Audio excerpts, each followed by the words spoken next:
This is Tuesday, July 5th. There are 14 days until San Diego Comic-Con 2022. Welcome to SDConCast, the official podcast of the San Diego Comic-Con unofficial blog.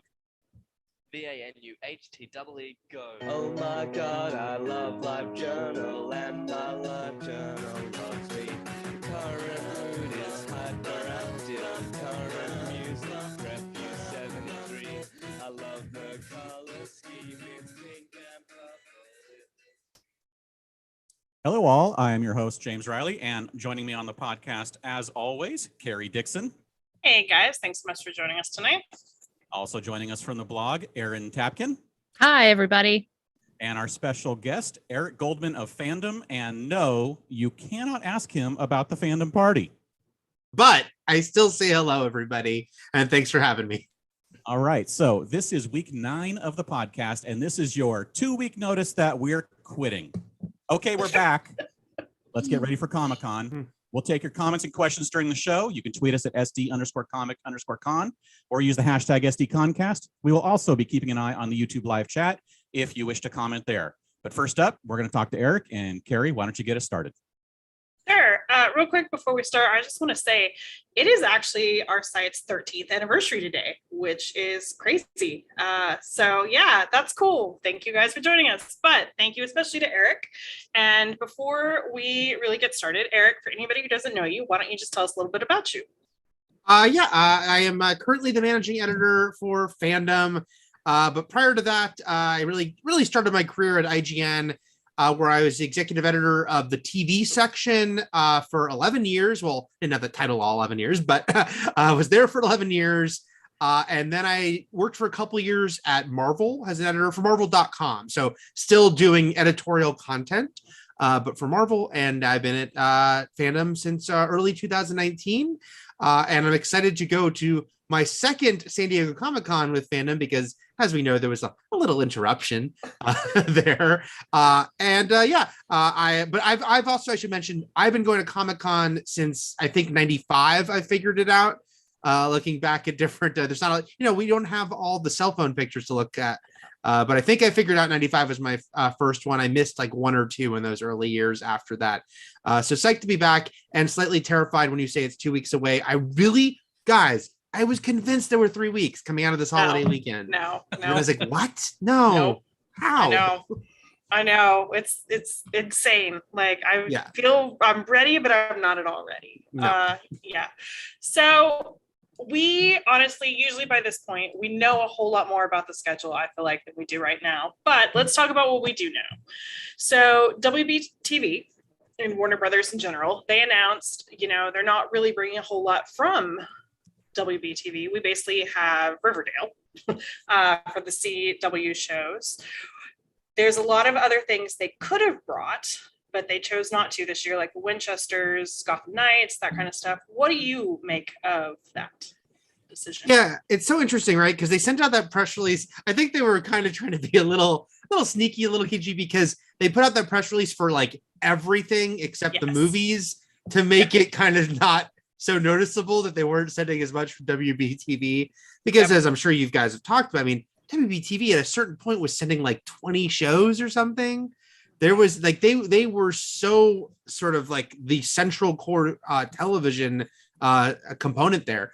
There is a lot of reasons going on, and I don't think we can say it's just one thing. There's the pandemic, the fact that this is going to be I think a smaller scale Comic-Con than we had in 2019 and we had for a while. It just will be. I still think it'll be a huge convention. It just isn't going to come back at the full scale. Yep. There is the fact that corporately it is a crazy time for Warner Brothers because they just did this merger with Warner Brothers Discovery, and who knows what's going on there, kind of figuring out everything. And there's the fact that we know that they're looking to sell the CW, who is not all the shows they would bring, but a lot of them, certainly all the Arrowverse shows, many of which are gone, a couple of which got very surprising, one in particular with Legends of Tomorrow, kind of a surprising, uncharacteristic for the CW sudden cancellation. So I think all those things, there's like these major big reasons overlapping that have led to WB-TV having such a notably smaller scale list of shows than they used to have it. But it is crazy, right? Because they're doing those cool, I like the Jim Lee art on the bags, but I'm like, wow, we're not gonna get a bunch of bags for different shows and movies, No. Well, and it's even more wild to me because they announced the Winchesters today is coming out, I think, in October. So I'm like, I mean, that's not that far after Comic-Con. So right, that's really surprising because as we all know, Supernatural was a perennial at Comic-Con. It amazingly loyal fan base, led to my exhilarating and terrifying moment of the only time I ever moderated in Hall H was Supernatural, and that was scary and great because that's an intense fan base and that's a lot of people.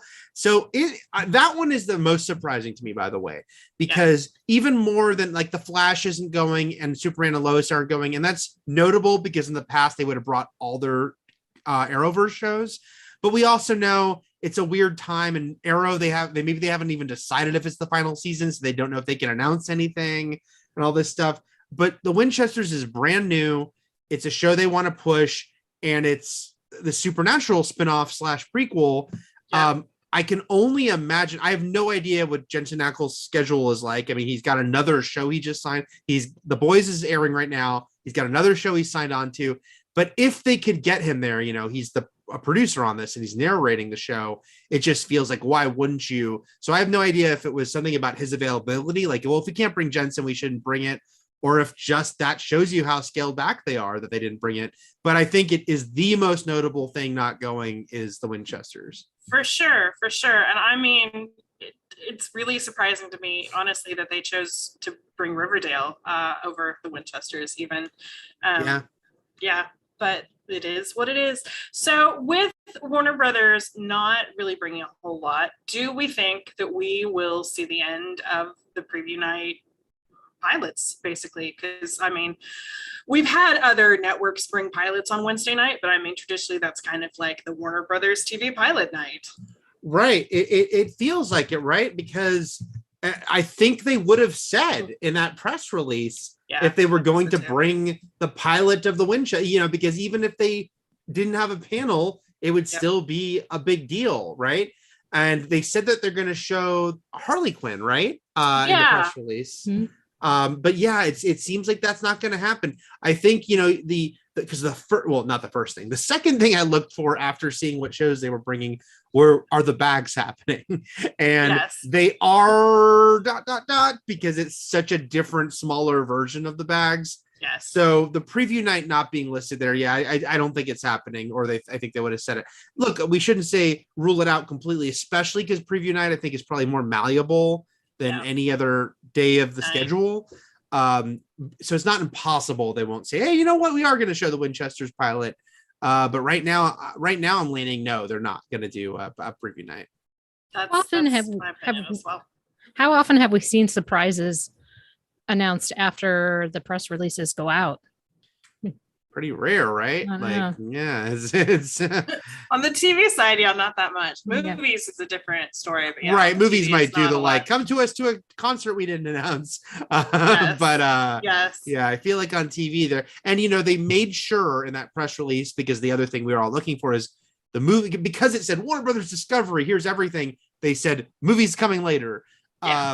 So that it just felt like this is it for TV. It felt like this is probably the complete list. Yeah, I agree. All right, well, let's shift gears to the other TV thing that we really know about, which is Apple TV is going to be at Comic-Con for the first time, which makes sense. I don't really think Apple TV was a thing back in 2019. No, there's a whole new streaming service. Disney Plus wasn't actually, we knew it was coming, but it wasn't actually a thing we were watching. So crazy. So how excited are you?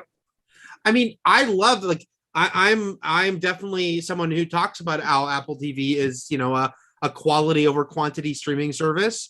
I've tried to convince people to get it, saying, hey, they have a lot of really good shows.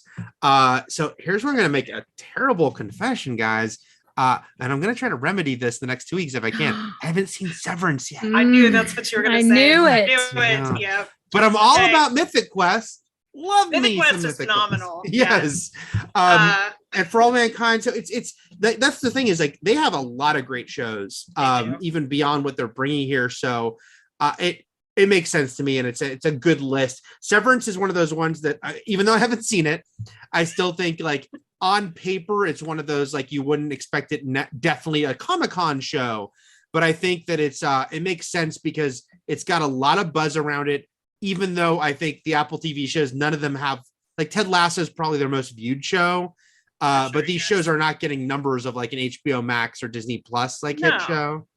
So I think Severance makes sense because it's got Adam Scott and Ben Stiller. So it's got like, if you haven't seen the show, you're like, I like those guys. And I've probably heard good things about the show. I know I have.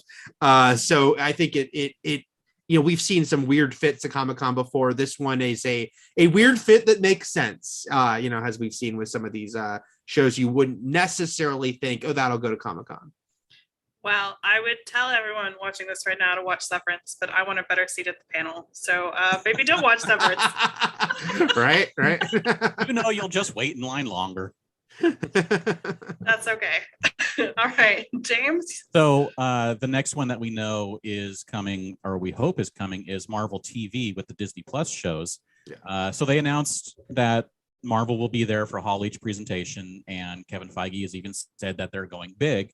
But do we think that means that they're going to give Disney Plus some of their own stuff? Or are we going to get like all the Marvel Disney Plus put into the Marvel panel like they did in 2019, do you think? And are we going to get a Disney Plus panel for the other Disney Plus stuff they may bring?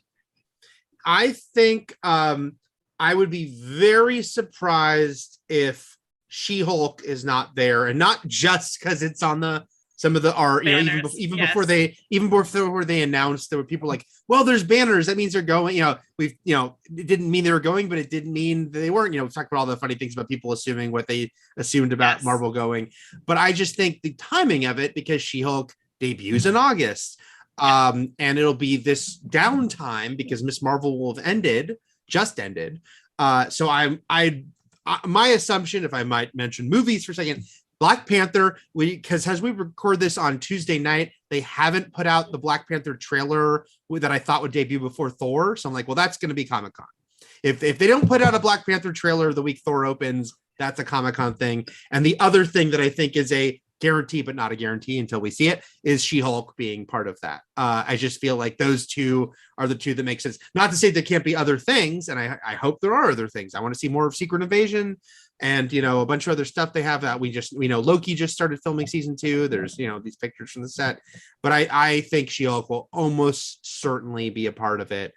Just because it makes a lot of sense to, when the timing of this is happening. And I think it will be all combined. You go back to the last Marvel Studios panel in 2019, which was when they announced the very first announcements of shows for Disney Plus, when we heard that WandaVision existed as a show, and Loki and Hawkeye and all these things that were rumored, but they got their official announcements there.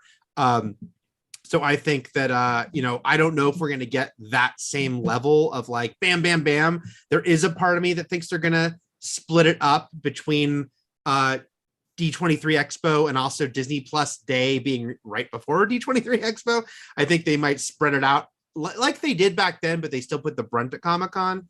But I think we're getting some TV for sure represented. I think that as we're seeing, it's like they really want you to think of it all as one thing. These characters are going back and forth.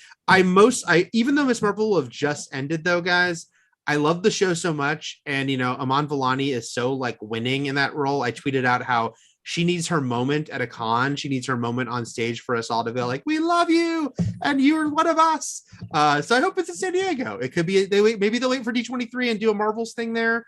But I love if they were going to send someone out in costume, they like to do that sometimes. I think she would be a good possibility. She would be fantastic. Yes.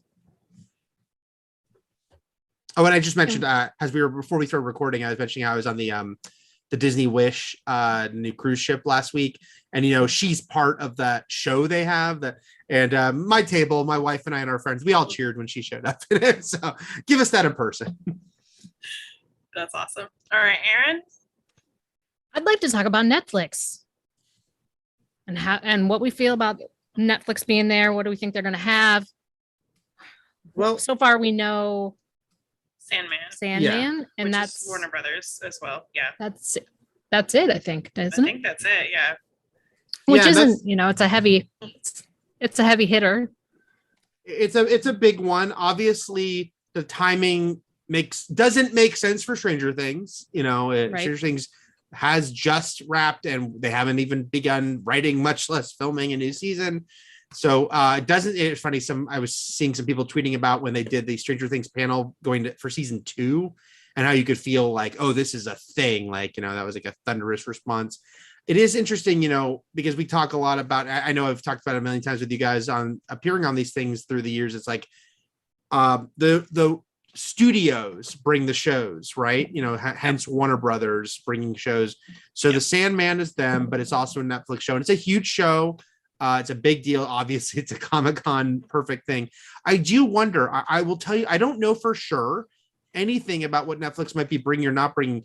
I will tell you, I've been told by people that they don't think Cobra Kai is going, which I was bummed to hear. Just because I think that does timing wise would make sense, because the new season is in September. It's earlier than we expected than the cycle they'd been doing. I hope I heard wrong, but I don't think. Well, and one of the actors is even actually on Funko's panel. So yeah, that is interesting. Yep. He is, right. So which is why I started to be like sniffing around a little bit on that one. But who knows? Again, that show, they film on, like, they've been filming way ahead of what we see. And so who knows, like and also Netflix might feel they did a lot of big events. I mean, I'm going to, to self promote here a little, but like I moderated the Cobra Kai Paley Fest panel, which was a few weeks before the Cobra Kai part of like the Netflix is a Joke festival. So they did a couple big Cobra Kai events in the spring. So maybe they decided, I don't know, maybe because I could be wrong, but maybe they decided not to do San Diego as well. But I'm trying to think what else they would bring. They just did also Netflix Geeked Week, which is another reason why you wonder, like, well, do they feel they don't have to send, because they kind of do their own online pseudo convention. But there is a lot of stuff. If it's like Lock and Key, it's based on a comic book, it's the final season, would they want to send that? There are these other, but Umbrella Academy just debuted its season, so the timing doesn't make sense. Sandman is the one that would have been like, come on guys, how can you not send the Sandman? We waited forever for this adaptation. But I'm trying to think of what would be like an obvious, even the Gray Man I think would go for sure if it wasn't premiering like the weekend before, or like the week. I actually think it premieres the week of Comic-Con, right? So I think that one probably might just miss the window. But who knows? I mean, that would certainly, if you got the Russos and Chris Evans and Ryan Gosling there, that would be well received. Huge. Yeah. Yes, it would. Well, the cool thing about Netflix too, though, is they just have a million shows. So they've been there actually for the last couple years. Yeah. They've just been kind of off the radar because, again, they have so many shows that even if they just bring some of their smaller stuff. Yeah. Let's talk about AMC. So they haven't announced anything yet, but it is worth noting this is the first year in many years that they have not sponsored the badges. Isn't that weird? Yeah. I mean, sorry, Walking Dead, but I'm not gonna lie. I'm not mad that it's not. I'm not mad, but it's just weird. I got used to it. It wasn't like I was hyped to get every year the same thing on the badge. But yes. So, do you think we need to worry at all about AMC? I feel like they'll go in some capacity. I mean, A Walking Dead is heading into its final run of episodes. I can't say final season because they have these 3 segments they've aired it has. But Walking Dead has been such a part of Comic-Con. You just mentioned the badges, the boosts that were always like a cool recreation of a seminal scene from the show. I was actually looking through my old Comic-Con pictures. I'm like, oh yeah, that's where they did this, the caught in the door sequence. That's where they did it. All these different things they've done in the prison. It would be very odd to me. And again, but I think this year, I'm sure you guys have been saying, it's like this year, expect the unexpected, right? So it's like, if there hadn't been a pandemic, it would be like utterly baffling if they decided not to go. I lean towards them going, Walking Dead specifically, but I guess I'd be less shocked because right now you feel like they're making these sort of different decisions are being made. But I still think, honestly, I haven't kept up with Walking Dead. I was one of those people who watched it very loyally for many, many years and then stopped at a certain point. But it does feel like the show kind of does deserve to go for its last, hurrah, even though we know it's not really the last hurrah because they have multiple spinoffs coming. But so I would expect that one. I would love if Better Call Saul went again. I would love that. Yes. Because it's the timing, it would be right in the middle, of its final episodes. I don't know what they're decide to do with that or not, because that was one of those ones that it was 20 years ago it would have seemed bizarre when Breaking Bad went, but now it was sure, it's a cool show. So I would love if Saul went for this final run, but I'm curious what they'll decide with that one. This doesn't seem like a year where anybody is going to want to bring people or to put a lot of effort and money into just doing it for fan service. Yeah. Just like when you were talking about Cobra Kai, it just seems like, the show is already really, really popular. So shows that are already really, really popular, it makes me wonder what they have to gain by coming this year. And if they don't want to risk their talent just for the fan service. No, you're right. I think that is probably why you see the leaning towards a new show. Again, it is interesting they decided to bring Riverdale for its final season. Because Riverdale is already going into its final season. So it's, I'm curious about that decision. Not that I'm saying it shouldn't go, but I'm just saying that, because they didn't bring all these other ones. But I agree with you. I think that, you're seeing more we really want to aim everything towards this bright, shiny new thing that we need to give attention to. Again, still super curious why Winchester's didn't go. Since it is something new to sell, but I think you're going to see a leaning towards that because you guys I'm sure have talked about already, but it's the fact that Warner Brothers isn't doing a booth, right? Yeah, and it's again, and we can speculate forever about the combination of saving money during a merger / COVID concerns. We don't want to have our casts doing signings there, but there's so many factors going into all this that are unusual this year that I'm sure are making decisions that were not a reason to make a decision 3 years ago or suddenly being talked about here. And so in discussing the Walking Dead not being on the badges, we can talk about who is on the badges, which is Lord of the Rings from Amazon. And we know we're getting some Lord of the Rings stuff, but what about things like the trailer that just dropped for Paper Girls? Can we maybe get Paper Girls and maybe some other stuff like The Boys from Amazon this year? I think Paper Girls would be certainly a great pick to go. It's based on a Brian K. Vaughan comic. So it's based on a comic by a very beloved writer. It's something that they would, like we were just discussing, it's something that they have to work to sell because it's not something that everyone knows and they can count on everyone watching. The Boys, I think, will probably not just for the same, it just aired its finale. But in a way that, again, a few years ago, pre-pandemic, they might have brought it, right? They might have done that victory lap. I don't think we're going to see the victory lap panels this year, because everyone's being much more, shrewd and frugal with their decisions. So you're just not going to get some of those ones you would have got where everyone's like, hey, this thing just finished. Let's just talk about it because we love it here.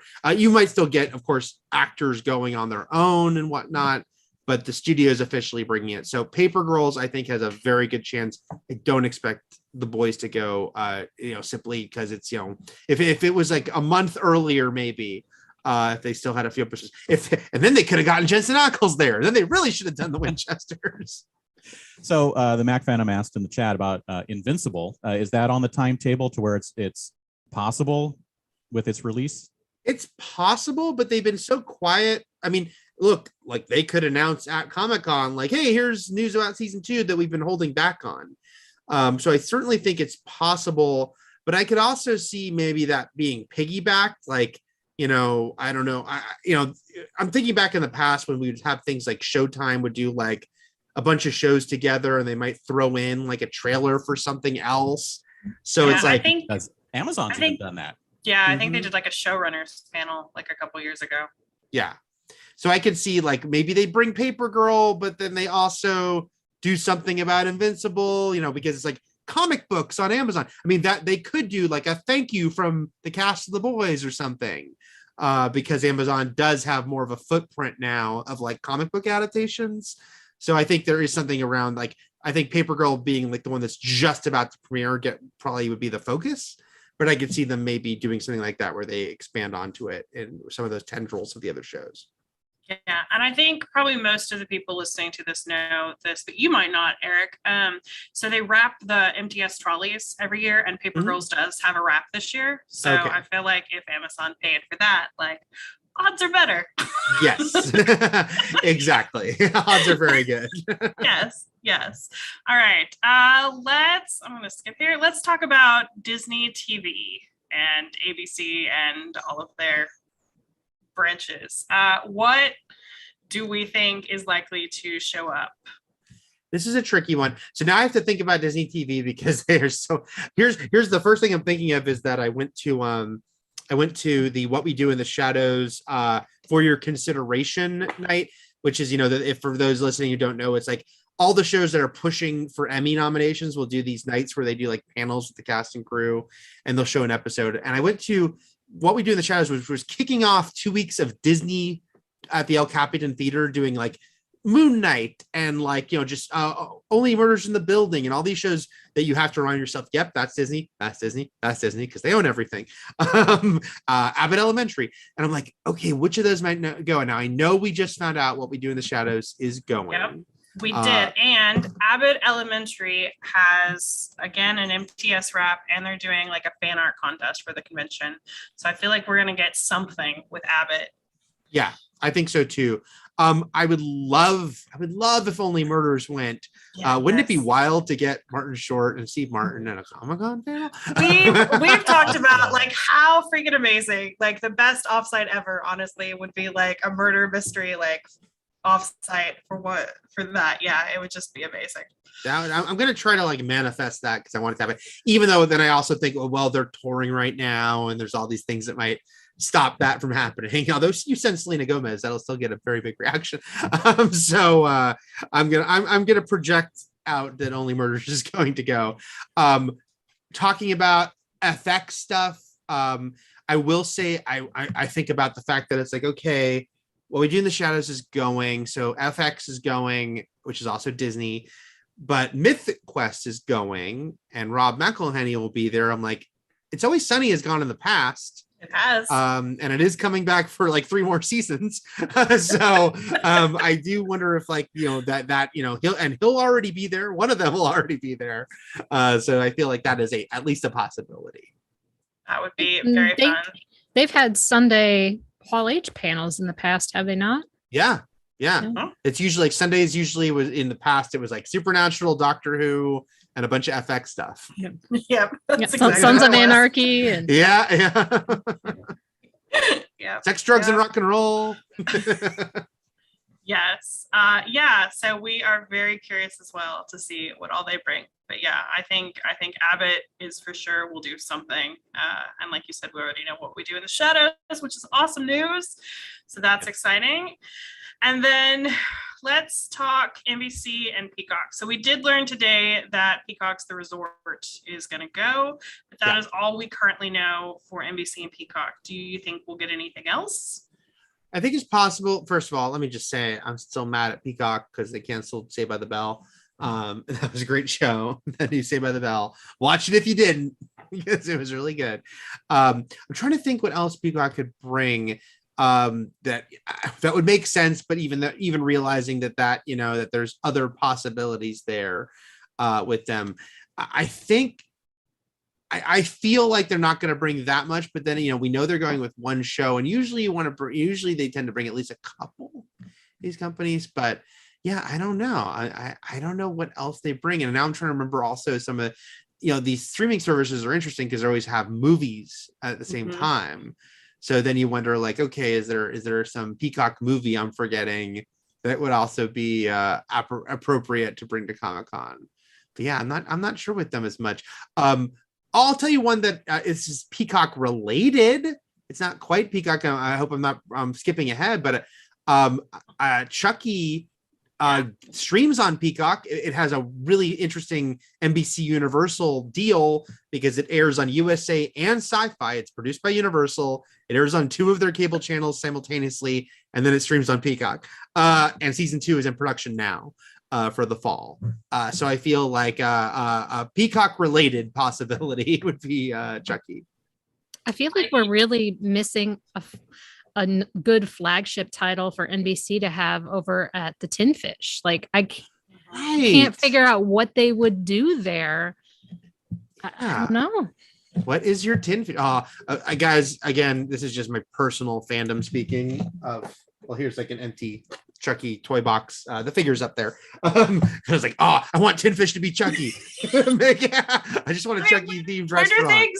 Weirder things have happened. They Eric, had Blacklist. Yeah. Or the Playboy Club show. Dracula. And Because when I was at IGN, we had the balcony we'd shoot on, and it would overlook that. So I'm just like, there'd be a year where it's like half my interviews were like Dracula, like, just behind me the whole time. Or Constantine, that was one. Yep, that was one. That was good. Well, yeah, let's hope for something good from them. And then let's talk about Fox. So Fox, the last couple of years, has basically just kind of brought their animation domination stuff, which I would be shocked if they didn't bring that again. I'm guessing. Yeah, I mean, are we going to get anything non-animation from them? Well, first of all, we should talk about it. It's just so interesting corporately. It's like the animation domination stuff would mostly be Disney bringing it at this point, because it's like Bob's Burgers, Family Guy, and The Simpsons are all Disney-owned shows produced by 20th TV, a Disney company. But I think that's something I forgot to mention when we were talking about possibilities for Disney TV. Certainly, again, we're going to see this year like how different it is from normal, but I guess that would stand out, right? If they don't bring those, just because they're such perennials. There's always a Simpsons and Family Guy panel, and almost always a Bob's Burger panel at this point. So and Seth MacFarlane is like one of those regulars, and so I'm curious if those are going. If they don't go, again, can't be shocked at this point, but it will, I think, be another sign of like the frugalness that I think weird times. See. Yeah, weird times. Yes. All right. So CBS and Paramount Plus. I mean, again, the last couple of years, their big thing is very obviously Star Trek. We already know we're getting Star Trek Offsite and Star Trek ice cream. I think. I missed the Star Trek ice cream news. What? That was one of the earliest news tidbits that we got. Yeah. Wrath of Khan. That's amazing. Well, that just made Comic-Con, guys. Yes. Wrath of the Gun. So we're big fans of anything involving food. So food and puns. Yep. Mm-hmm. So again, I think it would be very surprising if some of their Star Trek shows at least didn't show up at the con. Agreed. I mean, they have so many of them, and they very purposely announced their schedule is. They're actually kind of doing what we know that Disney Plus is aiming towards with their Marvel and Star Wars shows and are almost there, but Star Trek they pretty much committed to. You get Star Trek all year round. We're just handing the baton off, which means there's always Star Trek to promote. So I feel like I don't even know which show it would be specifically, because there's a third and final season of Picard, and there's another season of Discovery. Strange New Worlds will have just ended its first season, but we already know they've shot season 2, so they actually would have a lot to show if they wanted. They could show the first Kirk footage because he's in season 2, so it just feels like that there's a lot of possibilities. I will say I'm a little sad that the Beavis and Butthead movie just debuted, because I think otherwise we would have gotten a panel for that, and I would have been very happy. I quite enjoyed that movie. That was great fun. Yes, indeed. Yes. So who's bringing Ghosts? Oh, so that's CBS and Lionsgate. Okay, produced that. Yeah. So we know they've got that offsite. So so I'm surely usually if you have an offsite, you have a panel as well. Yeah.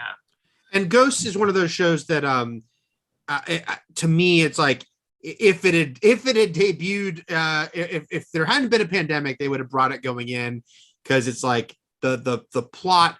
Rose McIver already being like a beloved Comic-Con person, from all those years she did iZombie and was there. So it kind of missed its launch going there, but it's coming off a very well received first season. So I both suspect and hope that it will go, officially, just because it just feels like, it's such a easy, good fit. And now it does have, I said they can't do victory lap for things that just ended, but Ghost is already going into season 2. People have really dug it. So I think that would be a well-received one that I'm fingers crossed on that one. Yes. So we have a couple questions in the chat that our listeners would like to get your opinions on. What do you think the over and under is on Doctor Who? Oh, damn, because there'd be a lot, right? Like, I mean, they could go real big given Or what we do know and what's being leaked and everything about this next anniversary special. If again, it's such a split, the pandemic split, because if it were 3 years ago, I'd be 100%. Of course they're going. Oh my gosh, think about this panel where they could bring out multiple doctors if they want, I think there's got to be a good chance. But I think maybe it'll come down to scheduling, which is trickier than ever still. And they've just been filming this thing and getting people overseas, and everything's still a little trickier than it, normally would be. I'm hopeful. I mean, I'll give it a 60% chance. I don't, because even in the past, I will say they would skip sometimes. Like there were some off years for Doctor Who.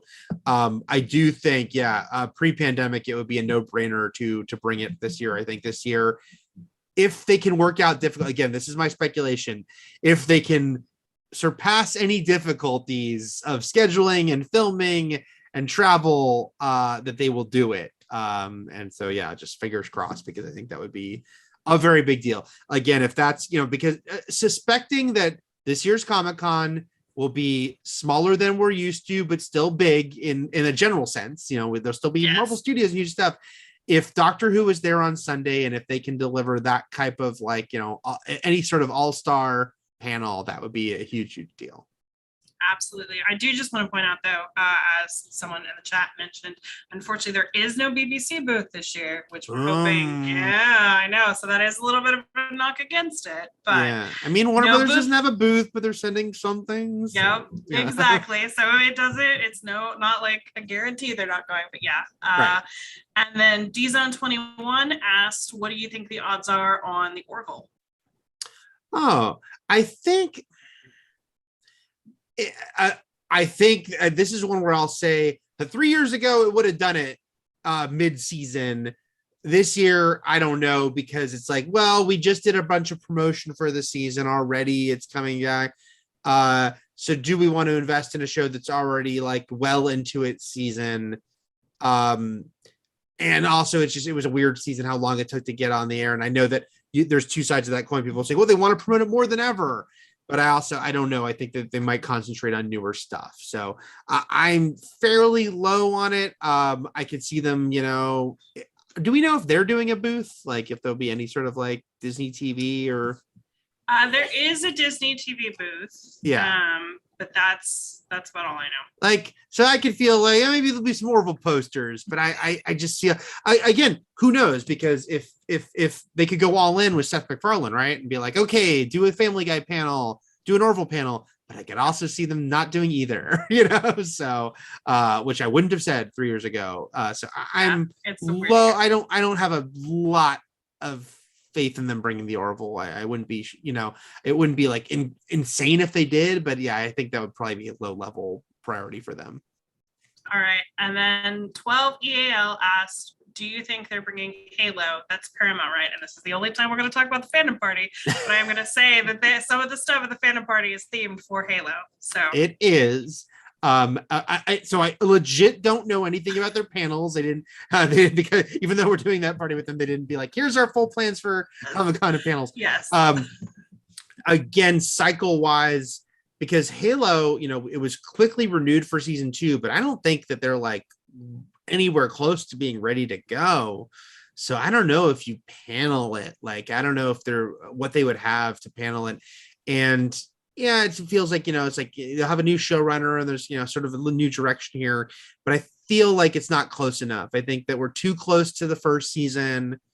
And, so not, again, if assuming they bring Trek, they might decide to do some other stuff, and Halo is a huge show for them. It's certainly a huge show that didn't get to do a lead-in Comic-Con panel, but I could just as soon see season 2 being next year, because it might not premiere until after next year's Comic-Con, because on these streaming shows, especially these big ones, as we well know, they can take a while between seasons. So I think a 20% chance on a Halo panel versus it just being represented in other ways at other parties and certain events. That makes sense. All right. Ben Young asked, what will it take for a Young Rock panel? I mean, yeah. Like, again, that's one that if it had premiered, if there had been a Comic-Con when it was premiering, I think they probably would have, right? Like, Dwayne Johnson probably would have already been at Comic-Con for Jungle Cruise or something else. And he would have. He does have Black Adam. Yeah. Yeah. That's true. And we don't know what Warner Brothers is bringing. So I probably not going to season 3. It's not an impossible stretch, as we know, just by him being in the show alone makes it Comic-Con worthy. And there's this wrestling component, and wrestling's actually, kind of seems like it's going even bigger at Comic-Con with AEW doing a panel. Which I know you love. Yes. I do. Yeah. So, and by the way, guys, I know that Rock has nothing to do with AEW. I'm just saying that there's more wrestling happening at Comic-Con. But yeah, I think just because it's season 3 and we don't know if he'll be there, I think it's unlikely, but never say never. Yeah. And all the times that you've been, I got to get this question in, Carrie. In all the time that you've been covering Comic-Con, has there ever been a show or even a movie where their presence at Comic-Con, either a panel or an offsite, has really helped move the barometer of what that show later did? I mean, of course, it's impossible to make like the one-to-one to be sure of that. But certainly, look, I'm not saying that Lost wouldn't have been a hit if it didn't go to Comic-Con, but it certainly helped when they showed, I think they showed the first half of the pilot.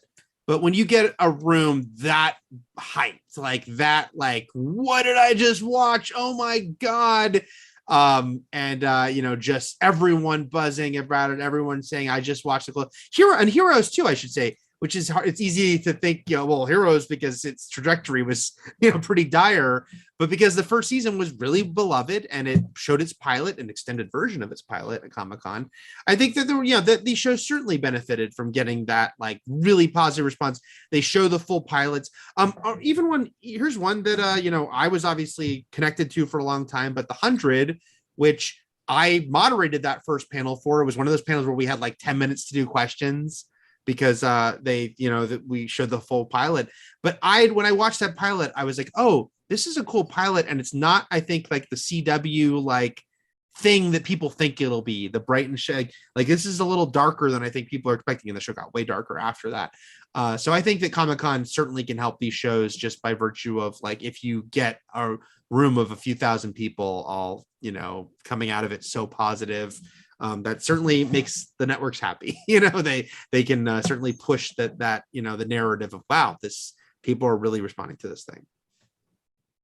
Absolutely. All right. Well, Eric, we're going to let you go here in just a minute. But first, I just want to ask, what are you personally the most excited about this year? Oh my gosh. I'm going to be basic and say Marvel. I mean, I'm so psyched they're going. Look, we tweeted about it a little, and the people who were they're not going, it's a D23 year. Well, we're come on, guys. That's not. Yeah, that means nothing. It hasn't been in anything since 2015. Get over right. it. Because honestly, here's the funny thing.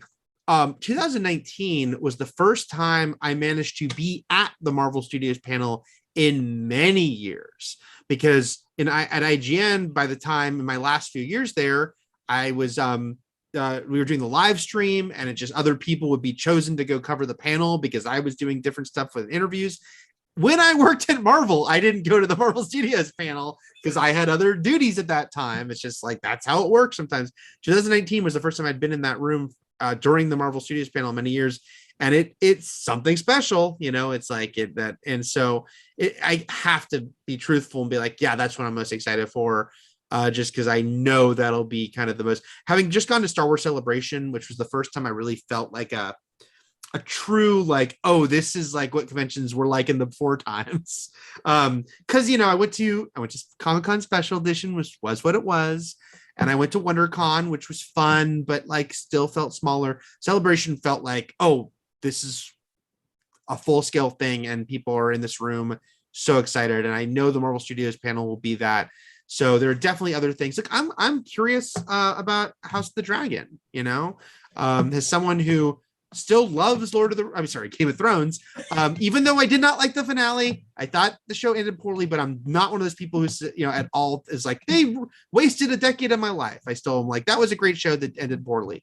So I'm curious about the House of the Dragon panel. I want to see that too. But yeah, gotta say Marvel Studios, just because I'm a Marvel guy my whole life. Come on.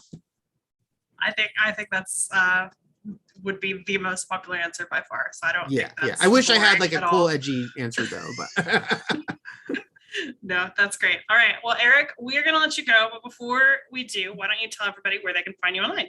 Yeah, you can find me online. You can find my writing at fandom.com, and you can see me sometimes talk on videos like this on the Fandom YouTube channel.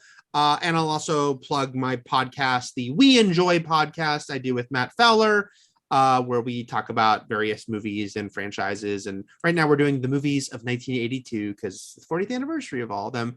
And we have a very big movie franchise, a long running movie franchise we'll be doing after that. So check that out. But yeah, thanks guys so much for having me on again. Yeah, this was fun. I mean, our favorite thing in the world is talking Comic-Con. So Yes. This is always a blast. I agree. No, I'm super psyched to be going back. You know, it's so exhausting, but also there's nothing like it, as we all know. That's right. Nothing For like sure. All right. Well, Right. thank you very much, Eric. Yes, thank you. Thanks a lot, guys. Take care. See ya. Bye. And then we are going to stay on and do the news. And poor Erin, her power went out, but she's got it back on. So she's trying to join us again. But we are going to start talking about the news. I do just want to mention real quick, a couple of people in the chat were asking about Adult Swim. So Adult Swim was part of the Warner Brothers Discovery umbrella. So all of their panels would have been part of that announcement. There's no word yet on the offsite for yes, it's coming or no, it's not. I mean, we do know that we got that House of Dragons offsite outside of that press release. So just because an offsite, I mean, they didn't mention any offsites in that press release, but because it was not mentioned, I don't think that means there is no offsite. So we'll just have to wait and see, basically. Yeah. Okay, let's start talking about the news. Okay, so first up, we have the announcement of the Hall H wristbands are back. And really, there was no real new news. The times changed slightly from the last time in 2019. Basically, the rule is you get in line, and starting at a specific time each day, you can start getting the wristbands for the next day's entry into Hall H. And it is good for the first panel only. And then you basically just have to wait in line like usual for the rest of the day if there's no room in the room. And so distribution, so for example, for the Thursday panels, distribution begins Wednesday night at 8 p.m. And then it goes for each night for the next day's panels, 7:15 p.m. on Thursday for Friday, 9:15 p.m. on Friday for Saturday, and again, 9:15 p.m. on Saturday for Sunday. So I don't want this podcast to be like 3 hours long, but we've had a lot of questions about these wristbands. So I'm going to ask you some questions and you're going to answer. Okay. James, what do the times each day mean and why are they not all at like 7 p.m.? Basically, it has to do with when Hall H ends or when the last panel, when they can reasonably expect to clear the line for the last panel so they can start moving the next day line into the tents so they can start handing out the wristbands and move people in and all that kind of stuff. It's all logistics, basically. And if I get a wristband, I'm guaranteed for what? You are guaranteed into the room, barring any panel. weird circumstances for the first panel, if you are in line before 7:30 a.m. that morning. Right. So basically that means once you get your wristband, like if you want, you can leave. But if you leave and there's nobody there to hold your space when you come back, you go to the end of the wristbanded line, which basically means you get in. But if you were an A wristband before, it's not like you go and join the A's again. Right. Yeah, You go to the end of the whole wristband line, not the end of the A wristband line. Correct. So that's why what a lot of people do is they gather all their friends together, they get in line, they get their wristbands, and then they leave a few people there to hold the spot for the rest of the group. And then they kind of just change it up. I know I've done it before where I've taken an overnight shift or an all day shift for waiting in line. So it's just what you do. There's line groups, friend groups, whatever you want to have. Yep. All right, let's talk about the chocolate. So one of everybody's favorite things that the San Diego Convention Center does is they make literally exclusive chocolate for the convention, which are basically themed chocolate bars that you can buy for $7 each up by Ballroom 20. This year they have 4 flavors: Misunderstood Villain, Recess, which has Fruit Loops in it, Sunrise S'mores, and Pixie's Garden, which has white chocolate, hibiscus flower, and elderberry ganache. And you can read all about those on our site. But yeah, those are fun. We have a question in the chat about the wristbands. Is scanning badges before getting a wristband new, or has that been something that happened before? It was implemented when they implemented RFID. So it happened, what, twice? They may not necessarily have been completely, consistent with it, but they were supposed to be doing it. It was announced that that's what they were going to be doing. Yep. And if you only have 1 day badge, can you line up the day before? Absolutely. If you get in line well before you can pick up your badge, or if you didn't pick it up, or if you should already have it if it was mailed, then yes, you can get in line for the next day line with a next day badge. You don't have to have a today badge. Yep, that is absolutely true. All right, Erin, can you take the COVID-19 verification, or are you still getting set up? Nope, I'm all good. Awesome. Powers Go for it. For now. Woo! Yes. Okay, so today we got the COVID verification wristband locations, and we've got a lot of locations, including the convention center, 3 places at the convention center, I should say, Marriott Marquis, over at the Omni, out at the Town and Country Hotel. And James, as you pointed out, their hours, nobody's open 24 hours, but between all 6 of them, they are open 24 hours. Right. If that makes 24 hours sense. Covered by yes, at or least covered. one location for the entire 24 hours of a day. Yes. And so you'll need to visit one of these locations and either show a vaccine card, actual paper card, a digital card, or the clear health pass, which they are. Or a negative COVID test. Yes, and if you don't have any of the vaccine, you have to show a negative COVID test within the previous 72 hours. Yep. Which, can you do negative COVID tests on the Clear app too, or is it just COVID? Is it just vaccines? I'm pretty sure you can upload your negative test results there as well. I'm like 90% sure, but you just go look at the app. It should tell you. Yes. But yeah, the wristband locations start as early as Monday up at the Town and Country location, down at the convention center, and they're not gonna open until Tuesday. Sorry. No. Whoa, you're right. Wednesday. Oh, Marriott Marquis opens at Tuesday though. Yes. Marriott Marquis opens Tuesday, and then Wednesday for all 3 places, the convention center and at the Omni. I do want to point out that the ADA, they have a separate section just for ADA that is on the map number 2, which is located by Lobby A, which is completely the opposite of Funko if you're using that as a reference point. So that's ADA verification area. And they also have a late night one there too. Going to be for all those folks in line. Yep. Karen says and asked, did they post wristband locations on CCS website? Yes, and we also have it up on our website. Yes. Let's talk about Apple TV, which, as we just discussed with Eric, is heading to Comic-Con with 4 panels, including Mythic Quest, For All Mankind, Severance, and then a Storytellers of Apple TV Plus panel, which will have Ronald D. Moore of For All Mankind, as well as producers and creators of Invasion, Mythic Quest, C, and Foundation. No word on times, dates, rooms, any of the actual useful information, but we do know that they're going, and we do know that there will be an offsite at the Hard Rock Hotel for Severance, and you all should not go because I want to go. So good times. Yep. All right. Today we heard about Peacock bringing The Resort. That's a new drama that they have coming out. They're going to have a panel for it on Saturday at the Indigo Ballroom.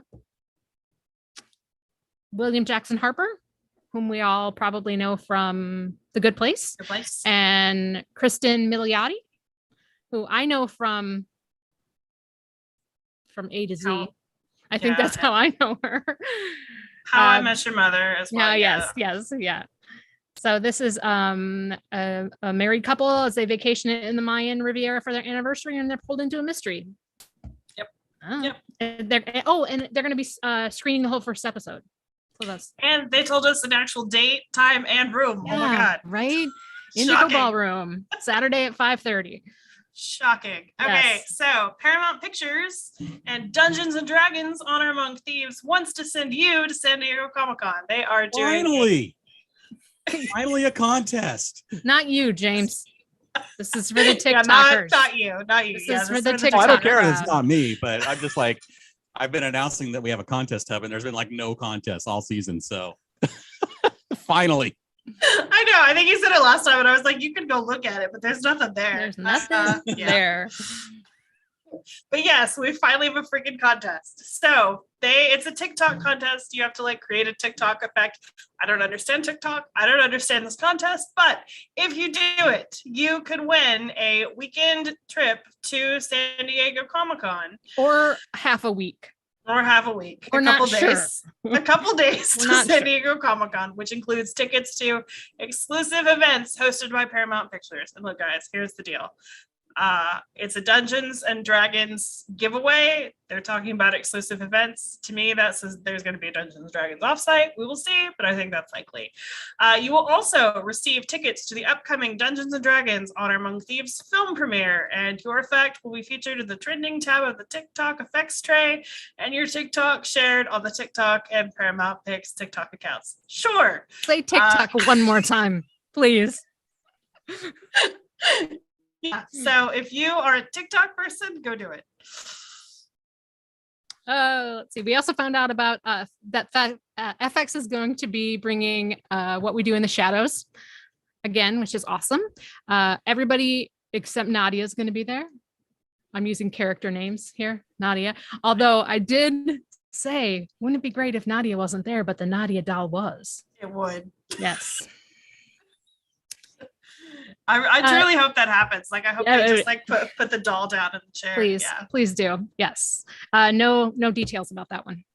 And I think that was just a little nugget that was dropped in an interview with Mark Pruksch.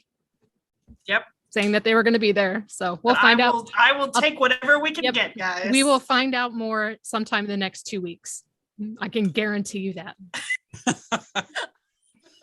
Thank you for that, Aaron. Yes, you're welcome. My solemn swear is that we will know in the next 2 weeks. Something. Yep. Something more than we know now. Mm-hmm. Yes. All right. So speaking of things that we know now, we do know that Hasbro will have exclusives. However, they will not be on site for basically the first time ever, it seems.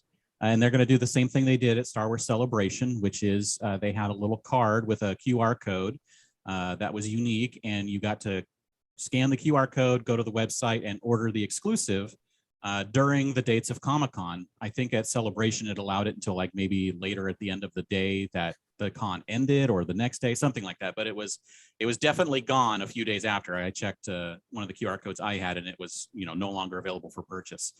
So these are basically just pick up a QR code and order them if you want them. And I have no idea if they're going to just have stacks and stacks of QR codes, and it just sells out when it sells out as people pick them up, or if they are going to be stingy with them and have printed however many exclusives they plan to sell.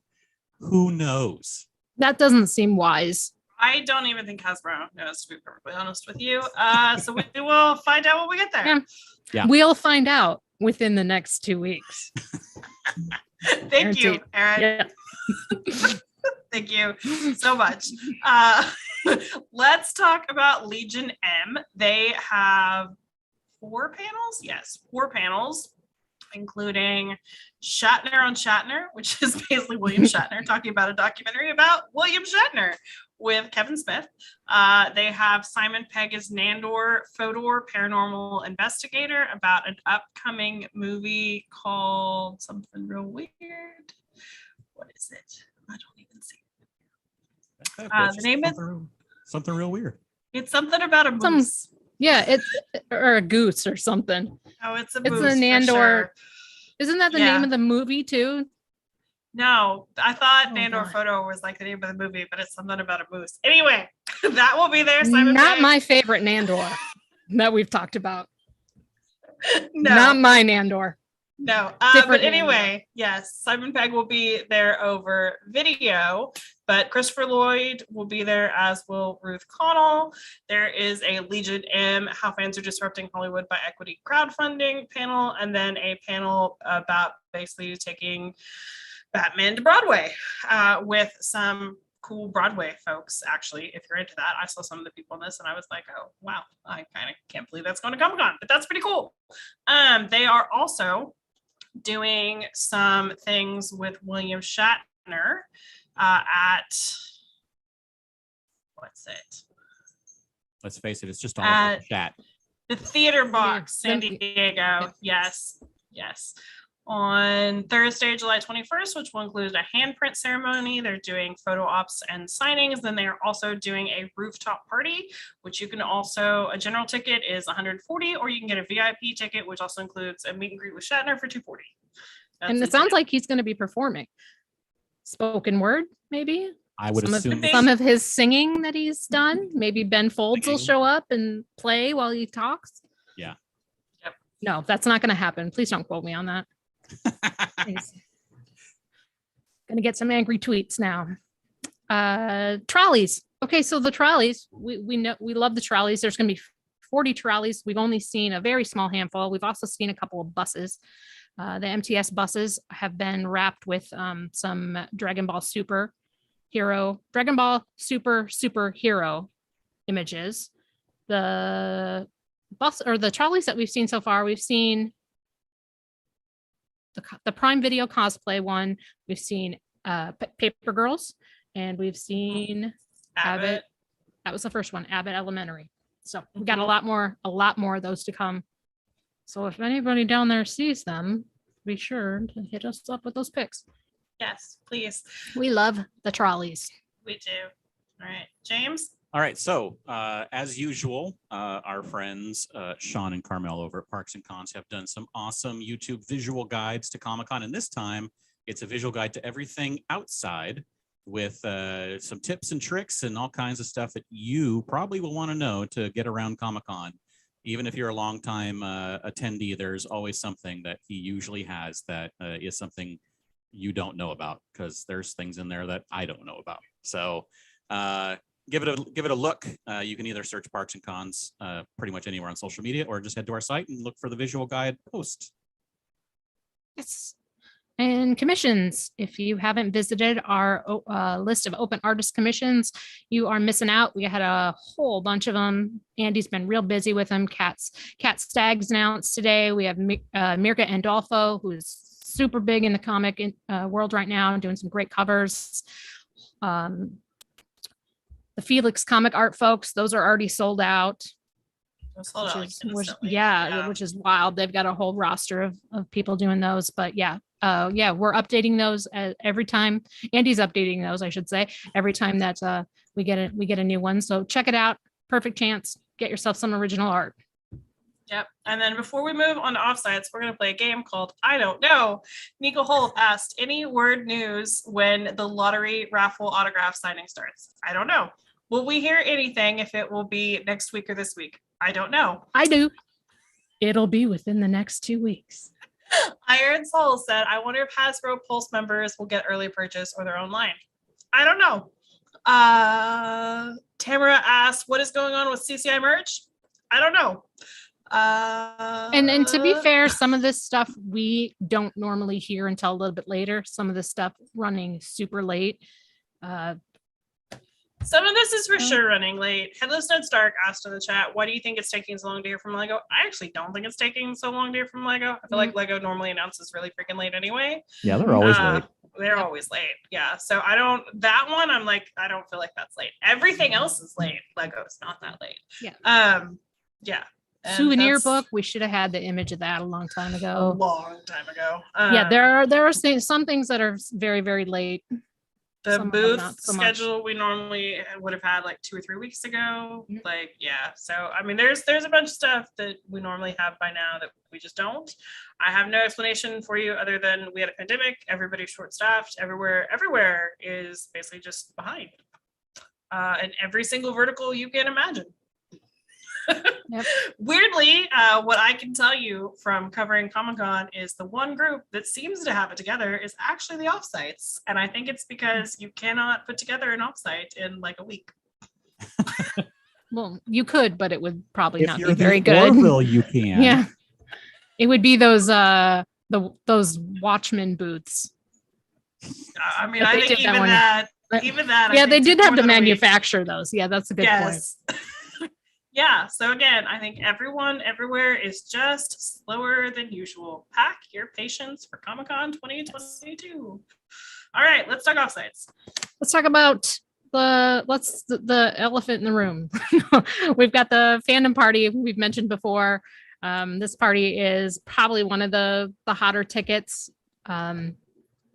Thursday up at the Float Hard Rock Hotel, they're going to have a special musical guest. This one will be they're partnering with Paramount Plus.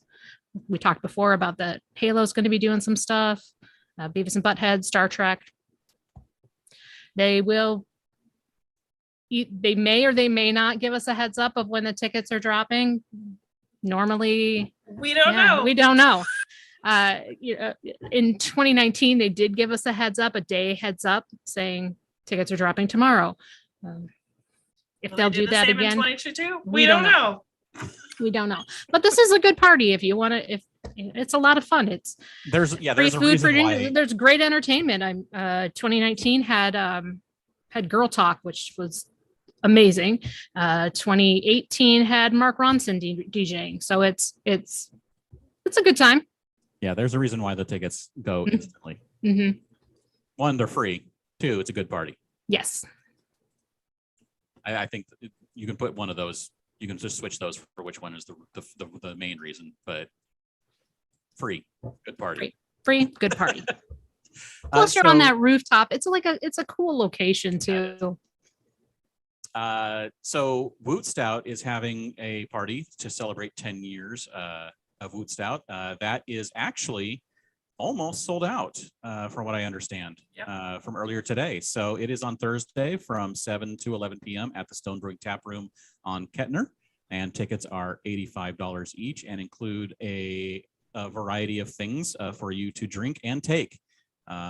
So if you are interested, you might want to jump on those now. Links for that are on the site.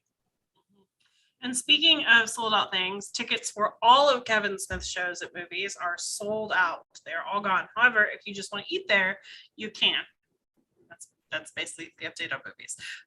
We have other offsites on our calendar that we have not mentioned here, but you can always find on our calendar. And those include rooftop cinema screenings for Guardians of the Galaxy, Spider-Man No Way Home, and of course, my favorite, Venom Let There Be Carnage. And then I also wanted to mention that Major Lazer will be performing Thursday night at Bloom, which is a nightclub in downtown San Diego. So that's cool. But as always, you can find all of that information on our calendar. Good times. Lots of stuff going on. Yep. More every day. Yep. Yes, indeed. Shall we talk about exclusives? The time for There's- exclusives? There's a few. Just a few. Just a few. Just a few. It's not too bad. Goodness. All right. Kick us off, Eric. All right. Yes. The first thing I want to talk about is my good friend Kevin Tong, artist. He has released what he's going to be bringing. He's got 2 versions of a drive screen print. He has an art print, which is one of my favorite things because it's a true San Diego Comic-Con exclusive. This one's only going to be available at San Diego Comic-Con. He's got 3 beautiful letterpresses, and he's also got a brand new pin and a brand new t-shirt. So Gorgeous stuff. Yeah. yeah, good stuff. That art print is pretty great. Yep. He's going to be over at, what's his booth number? Somewhere around here. Oh, 933, which is pretty close to where he's always been. And I think he's going to also bring some older stuff too. So be sure to check him out. All right, let's talk yesterday's. Show me your slide. There we go. Okay, so we're going to save the heart pen for last, but yesterday's is also bringing some pens for the Crow. They have 3 different versions of that made in collaboration with creator J.O. Barr. They also have a pirate flag bloody glitter variant, which is basically our flag means death. And then they also made a 3-pen set for author Jeffrey Brown's debut graphic novel, Clumsy, which that one is $15 and all the single pens are $10. And then of course there is the heart pen. This is gonna be nuts because it is every time online and it's gonna be even more nuts in person. But it's $10. It's a limit of 2 per transaction, which basically means you can buy 2 and then get back in line and purchase more if you want. But this one has gold details and it's limited to 1,000 and they're going to hold inventory for each day. And then of course, let's talk about the surprise daily exclusives. So basically they're trying to make the textless ones just as special as this one. So what they're going to do is each day of the con, they're also going to drop a surprise textless version in a different colorway. There will be 250 available each day. But if you want to continue your pattern of keeping all of yesterday's heart pens for those lucky ones of us who've gotten them, that means you will need to head back to the booth every single day. Captive audience. I love them and I'm so mad at them all know. at the same time. I know. I saw that email and I immediately emailed them people are gonna like these. So mad but happy. Yes, absolutely. It's amazing, but yeah. So again, it'll be a surprise. We'll get to see it each day as he drops, and the surprise ones will be available Thursday through Sunday, not preview night, just FYI. So. Okay.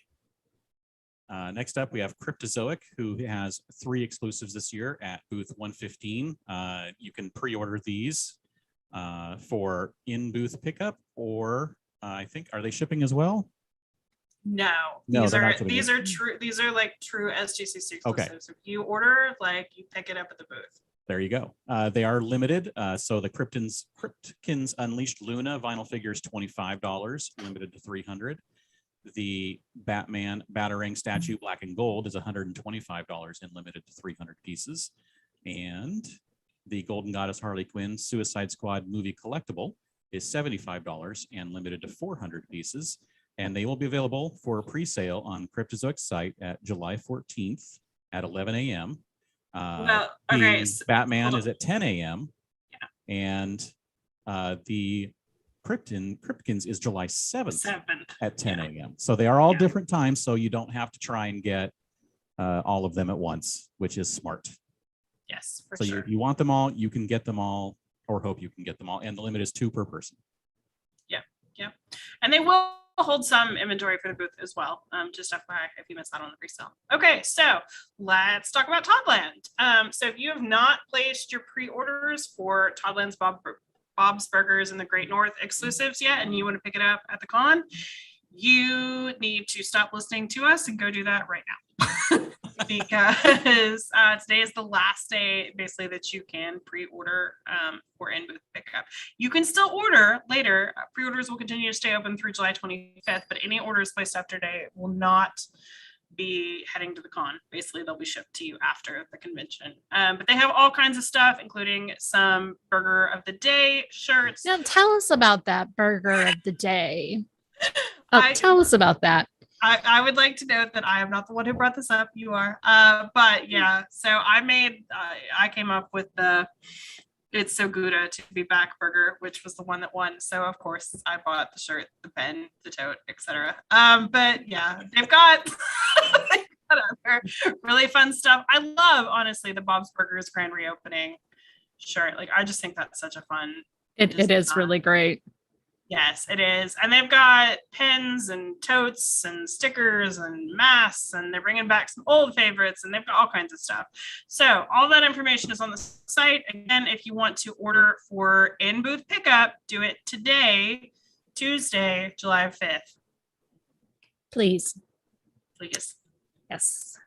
And moving on over to Beast Kingdom, they are going to be at booth 2849. We've got the Mandalorian in Beskar armor. This is a 6-inch EAA, which is their egg attack action figure. And 20 points of articulation on that little guy. 3 interchangeable hands, spear, pistol, Beskar spear, black sword, jetpack, everything you could possibly want for $100. And then they also have the Marvel Comics. This is also an egg attack action figure, the Iron Man stealth mode. This one has a built-in LED light, which I think is pretty great in the chest plate, and some replaceable hands, attachable missiles, all that good stuff. So we've got 2 EAAs from Beast Kingdom. Both of them are $100, and they are going to be at booth 2849. Yep. And next up, we have the first, maybe, Mattel, Yeah. which is the Darth Vader hologram plush, 12-inch, limited edition. This was actually available at Celebration. I saw it plastered all over that show on TV screen, on the screens and panels and whatnot. It was $100, which let's compare to the things you just saw for $100 and this for $100. And just think about that for a second. Did you see anybody with it? I don't recall. I think it's actually was getting shipped. I don't think they had it there. I was just wondering if there were any like 4-year-olds like running around holding it. No. If I paid $100 for it, I would not be handing it to a 4-year-old. No. So anyway, this will be available, we think, at the show. We think at the show. And honestly, if they want $100 for this, it may be at the show for many years to come. Yeah, sorry about the commentary, but it's not. Yeah, I'm sorry. It's not. It's far be it from me to judge. I'm not what other people spend their money on when I'm sitting in front of a wall of video game records. You know. Yeah. No, I've spent money frivolously, and this it looks cool. I don't just want to say for me, it's not $100 cool. Not for me. Not made for me. Yeah. But what is made for me is our next exclusive. Actually, any of these guys. These are some of the DKE toys. As if you watch our show, you know that we talked to Dove Calamer a little while ago, several weeks ago. These are all their SDCC exclusives. Now, if you're like me and you're worried about getting them at SDCC, they're also going to be available first through an online sale that starts Friday, July 15th. Anything not sold out will be taken to San Diego Comic-Con. So if you've got your heart set on any of these, you might want to pick it up online. And check out the site, because we've been getting like 4 of these a day for the last week.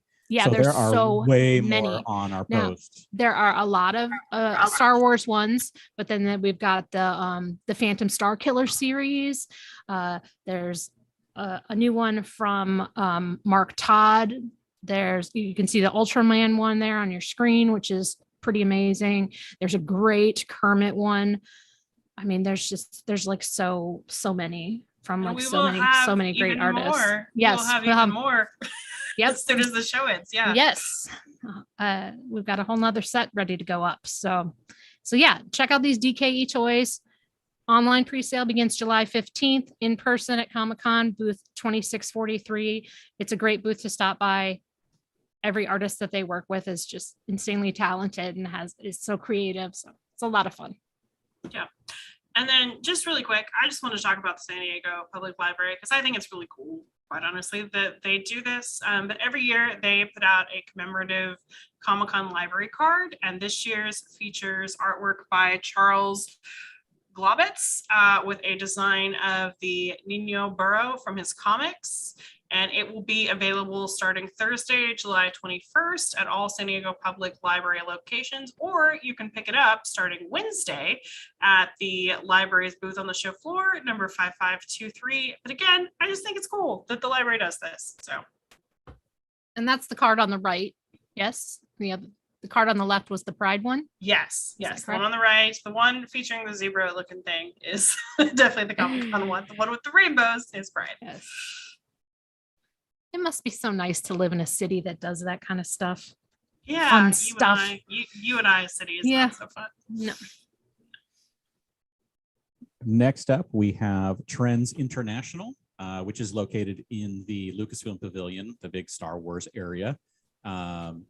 And they have multiple exclusives and debuts. They have the Obi-Wan Kenobi poster by Russell Walks. That's going to be $30. That's an exclusive. The Thrawn poster by Joe Quarany is $30, also an exclusive. They have some exclusive decals, of which that Boba Fett is one. They have 3 different decals. Those will be $5. Those are exclusive to the show. And then not exclusives, but being brought to the show is the 40th anniversary Return of the Jedi calendar. That'll be $30. And this really cool looking laser engraved piece of wood art piece that will be $150 that requires 90 minutes of laser time to create. And everyone will be slightly different, of course, because they're using different pieces of wood. So that's pretty cool. But that's debuting at the show and will be available on their website as well. That is very cool. We got a few new things from Monogram. They have their Disney Rainbow Pride 3D foam clips. This is a 5-piece set. It's going to be $45. You can, by the way, you can find Monogram at booth 3645. And the second one that they have is they have a 4-piece set for a little show. I'm not sure if anyone's watched this. I'm not sure if anyone here really even likes this show, but it's a show called Ted Lasso. And they've got a 4-piece set for that one. That includes Coach Beard, Ted Lasso, Roy Kent, and the Believe sign, which I know those words mean nothing to anybody because nobody watches this show. It's so freaking cute. It is really just cute. so I'm trying to cute. talk it down. Come on, you're not helping me. Okay, I'm We're sorry. talking it down. Okay. It's No, so it is ugly. really cute. Like what? Okay. It's very cute. I don't think Okay. anybody's buying it. Nope. Okay. Let's talk about the Con Rangers. They are bringing back their merit badges, and they have new ones for this year. Their exclusive for the show is one for What Year Is It, which is limited edition of $1,000. And then the others will be open editions, which include Didn't Run in the Exhibit Hall, Remembered to Hydrate, Held a Line Sign, and Collected Multiple Wristbands. The actual exclusive will be $7 and all the others will be $6. And as always, they're so stinking cute. And you should definitely go check them out. And they're going to be bringing some of the ones that they Older ones, released yeah. during lockdown too, correct? Yep. They announced that today. They're in small press Q16. And that is not all for the exclusives. No, not even a close. little. Yeah. So, I mean, there's so much stuff on our site, guys. So much. Toonami is bringing a bunch of stuff. Peanuts, we have not announced their exclusives yet, but we did announce that they are doing their Take Care initiative, and that's what their exclusives are going to be revolved around. KRS is doing a whole bunch of comic exclusives and signings. Entertainment Earth has started to unveil some of their stuff, which includes like some tikis and a Thor backpack and a whole bunch of other stuff. Martin Sue has artwork for Star Wars, Ted Lasso, that little show, and a whole bunch of other stuff. When you can buy originals, you can buy prints. Digital Pet has a super cute Dino Thor t-shirt and sticker. Jada Toys has a Batman diecast car. Camilla de Erico is bringing a ton of stuff with her beautiful artwork, including a puzzle and all kinds of really fun stuff. Hyperactive Monkey has showed off new pens, stickers, patches, all kinds of stuff. Top Cow, they have exclusives, they have signings. Chris Mays has started to unveil a new exclusive every day between now and July 15th. Atomic Toy Box has Garbage Pail Kids pens and Yeah, more. they do. Mm-hmm. Yep. Nick Kremenick, he has some Stranger Things inspired stickers. Diamond Select Toys has a Mini Mates 2-pack for some AEW wrestlers, including a CM Punk. JYK All Day has some new sketches that he will have. Zenoscope we announced their exclusives today, and there is more even than what I just listed off. So all of that information, as always, is on our site. Woo, Woo! that's so much.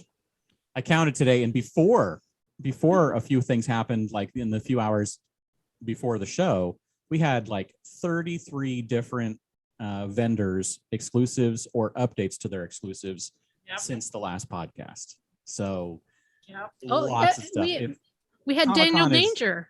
What's Yeah. that? We had the Daniel Danger announcement right there, right before the Yeah. shortly before the show. So he didn't That even was- make it on. Yeah. Nope. that's- Yep. Okay, real quick, I want to answer some questions in the chat. Will Kid Robot have any exclusives? Yes, they will. Was that the only question? That it? I think so. The only non-fandom related question, you mean?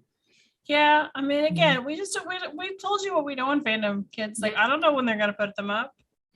Yeah, I think that's it. Okay. Are we done? Contest Hub, James, anything there? What? Maybe. Let's find maybe. out. You can go to our site and check the contest hub to see if there are any contests for tickets to Comic-Con if you don't have one yet. And I think there might be one now, finally. But also some of the local radio stations and such will likely have them. And if you have any information about anything for tickets coming up in the next couple weeks, we will put it on the contest hub. Yep. All right. If you want to be our attendee of the week, there are only 2 weeks for you to have that as an option for this season. So if you want to be featured on our site, you should go and apply now. We also have a Patreon, which helps to keep the lights on here. We greatly appreciate all of It our does patrons. not keep my lights on because No. clearly mine Because did you have not a stay storm. on tonight. Yes. So somebody should go support us on Patreon to help keep Aaron's lights on as well. Thank Yes, and if you joined us, I am working on getting your items out. I went a little bit crazy, and I'll just say it for anybody here who's one of our patrons. I ordered uBlog patron sunglasses for you guys. So the second that I get those in, I'm gonna get them out to you. But yeah, I have to wait for those to come in, which should be any day now. So And if somebody hasn't emailed you their information yet, how would they do that? Email you at the regular. I mean, I don't really want to say that though. Okay. So Somebody was asking me. Oh, Somebody well, else- then you can ask me offline. Okay. Yeah. we have a few questions. Iron Souls asked, since we are tangentially talking the exhibit hall, do you foresee any limiting on people on the exhibit hall due to COVID? Anime Expo had some serious crowding issues. So let's discuss Anime Expo, which just happened this last weekend. And the most famous post from that show was probably that one from Anime News that basically said the fire marshal has shut down Anime Expo. No one else can enter. And that was basically to the lobby before they opened, because that thing, they just pack people into that lobby until it opens. And of course, no more people can fit into the lobby. So they shut down the lobby. They didn't shut down the con. They just shut down the lobby. Yes, Anime Expo was packed, but I don't think it actually got shut down the rest of the weekend. So Yeah, that's my understanding as well. it was really packed. They didn't shut it down. They just stopped people from coming into the lobby once it was full before the show opened. That was really all that it was. It made And it better was news just to really say a- other things. Yeah, it but was just that's really a all. holding pen for everybody before the doors Yeah. open. They do that every year at Anime Expo. They have this big presentation and thing that they do when they open the show. It's this big thing, and then they let people in, and then it's fine, and then it's just crowded. Yep. But so that's about that. I don't think they've ever shut down the con. I do recall back like in 2004-ish, they actually did stop people from going into the convention center on Saturday because they did have too many people in the convention center itself for the fire marshal. But that was back in 2004, and I think you could actually buy passes on walking up at that time, if I remember correctly, which is why they had too many people there. So just so you're aware, they're going to keep it probably fairly usual and standard. Someone else mentioned that this is like kind of small and going to be more like a Comic-Con special edition. And no, it is absolutely not going to be like special edition, because we're going to probably have double the number of attendees at least, I would think. And probably double the number of vendors. Yes. Yeah. So, I mean, I want to talk a little bit about this. I do think that it is going to be less than a normal year at San Diego Comic-Con, but by less, I mean, I think we're talking like maybe 10 to 15%, not like 70 or 50. So I think it might feel a little bit lighter at times. Again, there was that one like magical unicorn year that I think must have been 2018, because I think Marvel didn't go, where like you can walk into Hall H like every day. Like that is what I am rooting for. But yeah, again, I don't think it's going to be like, it's not going to be empty. No. Absolutely not. And we're going to have offsites, and all of you asking about this offsite or that offsite or this company or that company. The answer, if you don't find it on our site right now, the answer is they haven't announced it yet. We don't know. Yeah. There's no information because all the companies are making last minute decisions. So, you know. And when we know, you know. Yeah, exactly. Yeah. So any questions you have about the lottery or a specific company coming or not coming, when we get the schedule, we're going to know some of the panels that are coming out, and we know what companies are coming because of the schedule. Then we'll get the exhibit floor. We know what companies will be at the exhibit floor, right? And then the offsites. Let's talk real quick too about the panel schedule. So every year for many years, Comic-Con has basically, and yes, I am wearing these black sunglasses because somebody mentioned them. Every year, usually we get the Wednesday and Thursday schedule, assuming there is a Wednesday schedule this year, starting this Thursday, and then Friday we get the Friday schedule, Saturday the Saturday, Sunday the Sunday. Now, again, everything has been delayed, but this is the one thing that I think probably they will stick to. I will be very, very, very surprised if that does not stick to its usual schedule. So like James just said, I think we will start to get the exhibit, or not the exhibit floor, the panel schedule starting this Thursday. So that will definitely start to fill in a lot of the questions as for who is there. And and don't expect just because someone doesn't have a panel on Thursday doesn't mean they're not going to be there, because we still have Friday, Saturday, and Sunday to go, and some people don't have panels on Thursday. So wait till the schedule is out. Yes. And we have gotten so many freaking questions about what time should I line up for this panel? What time should I line up for Hall H? We say this every time, but here's the deal. It does not just matter how popular the panel that you want to go to is. What matters is what else is in the room that day, because they do not clear the room. So if you want to go to the panel before Marvel, even if your panel, like 5 people care about, what matters is that Marvel is after it, and a whole lot of people care about that. So you have to like look at the schedule as a whole, which right now, again, because pretty much everybody has not been announcing times, dates, rooms, etc. We won't know basically until the schedule comes out. We won't have really a picture of any of that. So we always talk about all of those things on our Breaking Down the Schedule podcast, which we will be doing this Friday night, and for Thursday, Friday panels, and then Sunday night for Saturday, Sunday panels, basically. And at the usual time on Friday night, so 6:30 p.m. Pacific. And then what time did we schedule Sunday for? Was it I think you for scheduled it for 6. for 3 p.m. Pacific? No, I think you wrote 6. Oh. Or, yeah, maybe. I don't know anymore. It's either 3 or 4 p.m. Check YouTube. We'll post about it right after this for when they're coming up. If I think it's 6, it must be 4 Pacific Yeah. time. Okay. Yeah. 4 Pacific. Okay. So those panels, those podcasts, we will go through the major rooms and the room flow. What panels are panels are going to be happening in the rooms, and basically when we think you should line up to get into the rooms. Yeah. And it's basically going to be all the information that we can try and fit in about those things, and then some general talk about the con itself and the room flows we expect and other things. And yeah, it's basically going to be 2 hours of us going over the schedule. Yeah. And so as we are under the impression that Event Any is going to be back, we are cautiously optimistic, but very much not relying on them having implemented anything to make sorting through that schedule easier. So assuming it looks like it has for CCSE and WonderCon, we will also be doing posts to basically put the big rooms into a single post so that you can, actually read the freaking schedule. So look for that on our site as well after the schedule comes out. We will be the copy paste kings and queens. You say that, but I'm like, it's like really hard. It is. Event Any. They Like don't, it is. they don't make it easy at all. Don't make it sound like that easy. Yeah. Yeah, it's easy because I'm probably not going to have to do any of it. Yeah, exactly. And I know you said somebody mentioned the glasses in the chat.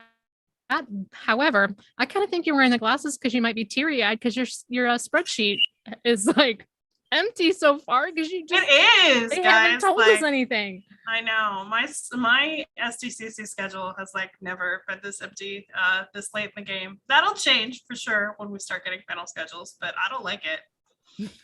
I don't like it. I'm like, this is literally like why I do this side, is to know like what's gonna happen earlier. I have to wait till 2 weeks before. That's a problem. So good times. All right, so we have the 2 panel special edition podcasts coming up for the panels, the schedule, and then we will be back for the final SDConCast in 1 week before Comic-Con. And will we have a guest next week? No. No. That means it's going to be us talking about the news. all of the news and All the exclusives that have come out. news. When we get the deluge of news we're expecting over the next week or so. And also we'll probably do some Q&A, I would expect. And so check it out. If you have any questions, maybe tune in live so you can ask them while we're here and we can answer things. So we'll see you in 3 days for the first schedule podcast. And there you go. Friday, Sunday, Tuesday.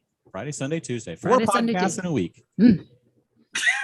Yep. Yeah. So you don't get a guest for the last one. You get us talking Comic-Con, and I think there's not going to be a shortage of things to talk about. So hopefully that podcast will not be 3 hours long. All right, let's wrap it up. All right. You want to do that? Sure. So you can sign up for a newsletter, which we send out every Tuesday, which basically means you will get 2 more. Maybe even just 1 more. I don't know, because our graphic designer also flies out on that Tuesday. So she may be like, oh, well, I don't know. We will find out. But yeah, you can sign up for that on the sidebar of our site. Oh, I hope that one goes out. There's a very special word find in that one. I'll talk to her and we'll see if Okay. we can get that done on So- that Monday. Yeah. 2 questions. DZone21 asks, can you guys split the screen next live? I guess we can. I mean, we usually never do, but I don't mind. This is going to be just me and Carrie. Maybe, I don't know. I don't who even. else. Are you not inviting me? I don't remember who else was there. I don't Oh know. my You can god. come if you want. Gee whiz. I'm getting the Oh. shaft already. You're going to be on one of the That's scheduled true. podcasts. I will be here. Yeah. I will be here Sunday. And then But I'll come Drunk, back Tuesday because I like to hear myself talk. Drunk Obi-Wan asks, can they be the special guests? Well, you're special in our hearts. Mm-hmm. That's a good answer. And you can yeah. be in the chat and ask questions, and we will make sure that we answer one of your questions. How is that? Awesome. I didn't wait for an answer. All right. So thank you all for joining us. We really appreciate that you guys tune in and watch and listen. And Erin, where can we find more of your work on the internet? You can find me on Instagram and Twitter, and even on the Discord at Bavarian Erin. Carrie, where can we find more of your work on the internet? You can find me very intermittently on Twitter at Carrie Dixon, and the rest of the time you can find me working on our site. James, where can we find more of your work on the internet? I am everywhere online at Dan Regal, and you can check out geekshotphoto.com for photography stuff and links for me and my wife. And speaking of my wife, thank you, Beth, for producing the show and editing it and getting all the slides done and all the other things to get this podcast done. And you can follow her on Instagram at Trekkie Beth and see all of those awesome photos that she takes at various cons and Disneyland and other places. Absolutely. Beth is a great photographer, so you guys should definitely go follow her. We are on iTunes. If you'd like to subscribe, the links are up in the blog, or you can search for SDConCast. If you like what you've heard so far, please review us. We're also on Stitcher Radio. The link is in the show notes. If you wish to get a hold of us, you can send an email at sdcomiccon.blog@gmail.com. Find us on Facebook at facebook.com/sdconblog, or tweet us at sd_comic_con.